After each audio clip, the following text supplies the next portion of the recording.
It was a shooting, innit? A shooting happened, obviously. But it's mad, it was a miscarriage of justice, you get me? Okay. Man wasn't even involved, but police just kind of just pushed. Like, it was man that kind of did certain things. And they won, bro. Yeah. Man actually went jail, subhanAllah. Assalamu alaikum, people. Welcome back to another episode of Streets to Deen. Don't forget to leave a like, comment, share and subscribe, all of that. Assalamu alaikum, ahi. Can you introduce yourself, please? Yeah, I'm obviously a Muslim named Jamal. Jamal. MashaAllah, MashaAllah. And what's your ethnicity, my bro? And how old are you and stuff? Caribbean, you know. So obviously my people are from Jamaica. Yeah. Man's 35. 35, MashaAllah, MashaAllah. So tell us a bit about your childhood, man, like growing up. What was that like? Yeah, growing up was calm, but you know how it goes. Man was born in Brixton, innit? So it explains itself, innit? You know, yeah. Like man's growing up around certain things, so yeah, man grew up in Loughborough, in Brixton. Yeah. And you know how it goes. As a young you just get involved in certain things, you get me? Yeah, yeah. So yeah, it was hard still. Can't complain. Yeah. It was hard. Subhanallah, subhanallah. So what would you say you were like in school? Let's go back to that primary school age. What were you like? Were you a funny kid? Naughty? Primary school, yeah, man was naughty. Yeah. Yeah, so it was embedded in man. Man was primary school, different schools. I went to 3 different primary schools. So I got kicked out, you know what I'm saying? So yeah. I kind of just spiraled out of control from a young age still. Yeah. Subhanallah. And then what, moving on to like secondary and that, was it the same situation? Yeah, same thing. I went to 4 secondary schools. Subhanallah. Yeah. Because you got kicked out? Kicked out, and then I went to centre. And then after centre,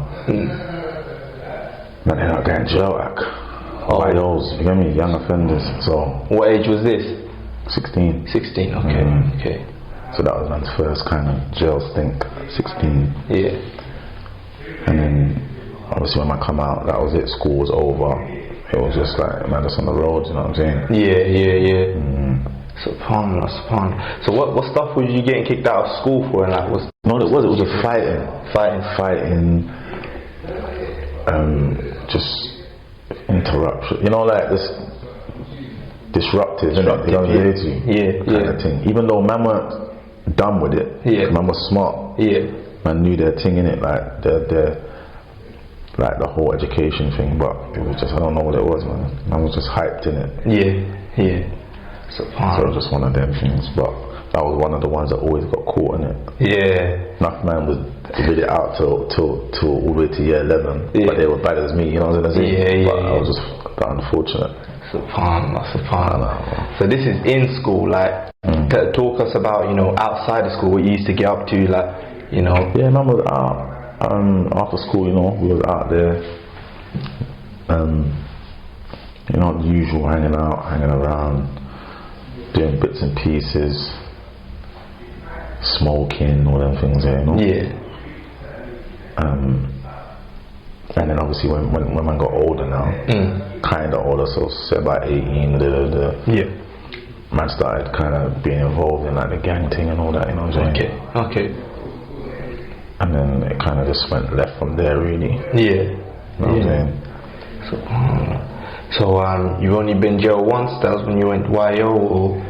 No, I've been jail 3 times. You know, so I went YO, and then I went jail when I was 20 for a quick thing, and then the big bird was 23, and went jail 23, and that's when I wrapped out the 10. 10 years? Yeah, so I came home at 33. Subhanallah. And do you want to touch upon what that was on, or? It was a shooting, innit? A shooting happened, obviously. But it's mad, it was a miscarriage of justice, you get me? Okay. Man wasn't even involved, but because man's name was a certain way at the time, and it was on man's end, the police just kind of just pushed. Like, it was man that kind of did certain things, and they won, bro. Yeah. And man actually went jail, subhanAllah. But man knew it was coming in it after a while. Yeah. At first, man weren't Muslim, so man was like, what's going on there? You know what I'm saying? Some set up thing, but then obviously you come to realise it was real, innit? You know what I'm saying? By the time, I'm sure you weren't happy. Yeah, man was fuming. Yeah, ferocious with it. You get it? So in the system, man went on a kind of way like man was rebellious. Yeah, long. You get me? Yeah. So yeah. And this was, they sentenced you to 20 years, do 10 or? No, they sentenced me to 10 IPP. Oh, so you had to do the whole thing? Yeah, I had to wrap the whole 10. Subhanallah. So tell us, before we get into how you become Muslim, tell us a few things you must have seen or a few encounters in jail. Like, to sort of. Jail, not everyone glorifies it, innit? But man ain't glorifying jail. It's a waste man's game. Okay. And like people feel like it's some hotel or like, you know what I'm saying, like you can just go there, it's all the gas. Nah. Yeah. I see man dead in there, another one that man actually lose their life and everything. When you're in the big jails though, not the little remand jails, Thames side and all that. I'm talking about when you're in dispersal, ACAT prisons, double ACAT. And what's ACAT for those who don't know? High security, so it's like when you're like what do they call it? You're just high profile, innit? Okay. So it's like you can go with ACAT, like if you got a lot of money. So if you got bare money and the feds and all that, they'll put you in ACAT. Yeah. Because obviously you can use your money to either get out or do whatever, you get me? Yeah. Or if you're like a known shooter and you've killed someone and it's a high profile case, then they'll ACAT you off. Okay, so it's a serious crime. Yeah, it's a serious crime, really. You get me? You just go there. So there's man in there that's never coming home. You know what I'm saying? So when you go to them jails, it's enough man there got nothing to lose. So a man will just cut your throat normally. You know what I'm saying? And not care about it because they're doing double life sentence anyway. So they're the serious jails where you see certain things going. And I feel like if enough of the youth them went to them jails there, they'll change their life. You know what I mean? Okay, it's not really what they want, you get me? But so yeah, jail's not a game still. So how would you say you knowing you've been arrested for something you didn't do, you're doing 10 years in these high security prisons, how did you survive, man? What was your coping mechanism? Yeah, well at first obviously man was just a staunch brother anyway, innit? So man could handle themselves, if you get what I'm saying. Yeah. And to wherever man went, man was calm regardless. And then obviously it makes you hold the fort in it, but then obviously after that now, when man found Deen and that, it was even more structured after that, you know what I'm saying? But before that, man was just cutting through holding the fort. Man can't break, man can't make the system break, man, you know what I'm saying? So man has had to stay strong regardless, you feel me? Subhanallah. So moving on to that, what actually then led you to Islam? And I was guessing you was in jail when you found because obviously man was on road. I had bare brethren that was Muslim and that, and obviously man used to give man down, but you know when your head's just too in the road, you ain't got time to think, you just every day just go, you get what I'm saying? And certain things were happening on the road what was kind of taking man away from the thought of Islam, you get what I'm saying? Instead of bringing man closer to it. You get what I'm saying? Certain little beefs and certain little things, you know what I'm saying? So I had the incline of it, I knew about it. And then when man was giving me down road, there were certain questions I'm asking that man couldn't answer. So it was like, how come you can't answer my question? You know what I'm saying? But when man went to jail now, man had time in it. You got time on your hands, nothing but time. So man had time to read, look into different religions and this, that and the fourth, and had some good brothers around me, and the brothers were answering my questions. So those brothers that had that ilm, you get what I'm saying? They knew of what I'm asking, and they had that hikmah. So it was just a no-brainer after that. Man can't hide from the truth, innit? You know what I'm saying? You know, some man can hide from the truth, and man can't hide from the truth. So when it hits, man, it's just like, right, you can't deny it. So it was like that. And I remember the brother, was giving man dawah and that, and I'm feeling it, and I was like to the brother, yeah man, I'm gonna take shahada soon, man, get me? And then I don't know, man was just prolonging it. I don't understand why, you get it? And then the brother's saying to me, a week's gone past, brother's saying, oh, I was like, well, go on man, and I'm saying, soon man, soon, you get me? And the brother's saying like, bro, what's making you say soon? Because tomorrow you might not wake up. You got to say. There you go. And I was like, right. Then when I thought about what's making me say soon, it didn't make sense because I'm feeling the thing. Why aren't you taking shahada? But then obviously it's the shaitan and it just trying to just swell up man's head in it. So when the brother broke it down to me like that, I was like, oh, that's for real. I might not even wake up tomorrow. And man would just die non-Muslim. Like, that's the myth. So I just said, right, come, shahada. And I just took shahada there and there. Alhamdulillah, from there, that was it. Done deal. Alhamdulillah. And how far into your sentence was this? I'd say like 5 years. 5 years or halfway through? Yeah, 5 years. And then, bam. Man was kind of accepted and just went through. So, how long would you say you've been Muslim for now? So now, I would say about 9 years now. 9 years. 9 years. And like, what's some of the difficulties you had to face, or what would you say was some of the hardest things you've had to give up since becoming Muslim? I would say obviously man was a ganja baby, man used to smoke bare weed and that. And obviously man has dropped that out. I wasn't an alcohol man anyway, really. Just here and there. So that was easy. Just drop that out. And you know, it's just like probably even talking to girls and that on a regular and all of them things there. It's kind of hard, you get me? But man can just drop that out as well, you know what I'm trying to say? And then the main thing now is the music thing, innit? That's what's kind of just got me headlocked right now, but inshallah soon man can just knock that on the head as well. Inshallah. And then just push forward, you know what I'm saying? But they were the tasks. But obviously Islam over everything, innit? So eventually inshallah man can just let that go. You know what I'm saying? Man pray for it, man make dua for it all the time, innit? You know what I'm saying? So nothing happens before that time though, you know? Nah, inshallah, Allah make it easy, my bro.